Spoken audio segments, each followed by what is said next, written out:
Assalamualaikum warahmatullahi wabarakatuh.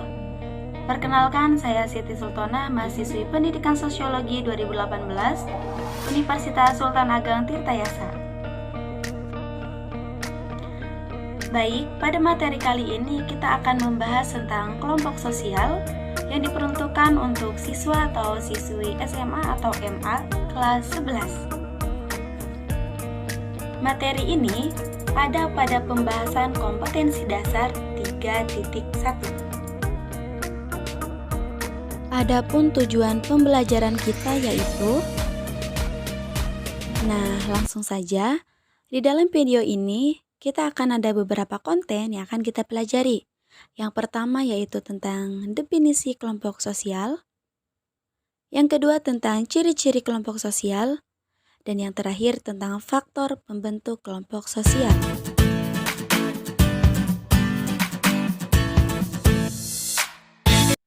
Baik, kita langsung saja masuk ke dalam materi. Sudahkah kalian melihat foto-foto tadi? Apakah gambar-gambar tadi menunjukkan kelompok sosial? Nah, apa sih kelompok sosial menurut kalian?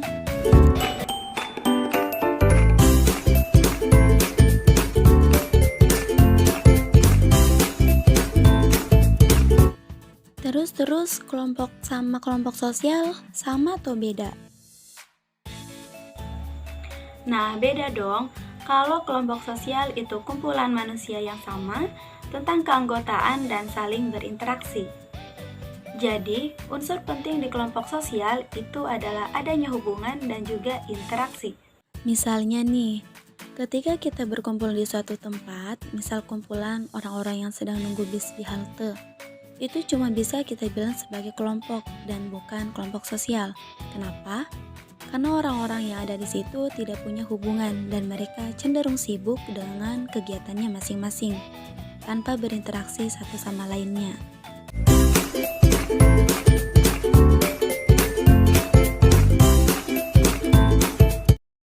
Menurut Paul B. Harten, kelompok berarti setiap kumpulan manusia secara fisik berkumpul. Misalnya, sekelompok orang yang sedang menunggu bis kota. Berarti, dalam hal ini menurut Paul B. Harten, yang bisa disebut sebagai kelompok sosial itu ialah orang yang bertemu secara langsung. Kelompok sosial menurut Mayor Volak adalah sejumlah orang yang saling berhubungan dalam sebuah struktur.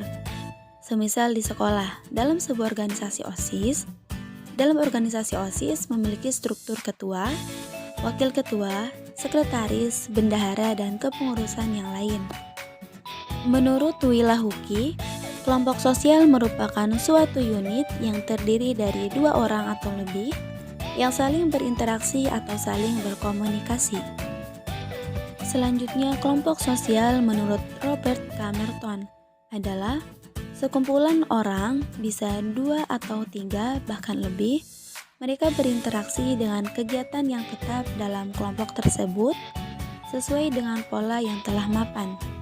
Artinya, yang sudah ada di dalam kelompok tersebut, bisa jadwal bertemu, pakaian apa yang akan dikenakan, dan masih banyak pendapat para ahli yang lainnya. Nah, setelah tadi mengamati dan memahami definisi kelompok sosial menurut para ahli, dapat kita simpulkan bahwa kelompok sosial adalah 2 orang atau lebih yang saling berinteraksi hingga memunculkan rasa kebersamaan dan rasa saling memiliki. Selanjutnya, kita akan beralih ke materi tentang ciri kelompok sosial. Nah, apa saja ciri-ciri dari kelompok sosial itu? Yang pertama, mempunyai kepentingan bersama. Maksudnya, sudah tentu orang-orang atau anggota yang ada di kelompok sosial itu mempunyai kepentingan yang sama untuk dicapai. Yang kedua, mempunyai kesatuan nyata dan dapat dibedakan antar kelompok.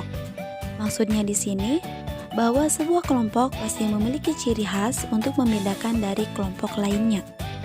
Yang ketiga, memiliki struktur sosial, di mana setiap anggotanya mempunyai status dan peran masing-masing. Yang keempat, adanya interaksi dan komunikasi di antara para anggotanya.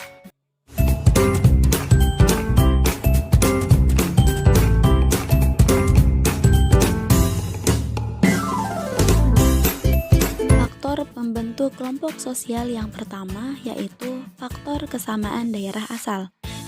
Contohnya mahasiswa Lebak yang berkuliah di Serang.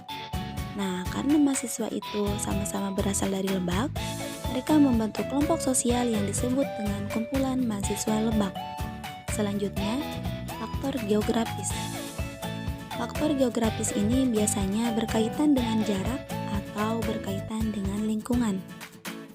Yang ketiga, faktor kesamaan darah dan keturunan. Contohnya yaitu keluarga. Nah, faktor yang terakhir yaitu faktor kesamaan kepentingan. Contohnya adalah Ikatan Dokter Indonesia. Di sini, anggota Dokter Indonesia tentunya memiliki kepentingan supaya bertambah keilmuannya dengan berdiskusi dengan sesama dokter, memperluas jaringan, dan sebagainya. Semoga penjelasan yang diberikan dapat dimengerti dan dipahami, serta dapat bermanfaat. Terima kasih. Wassalamualaikum warahmatullahi wabarakatuh.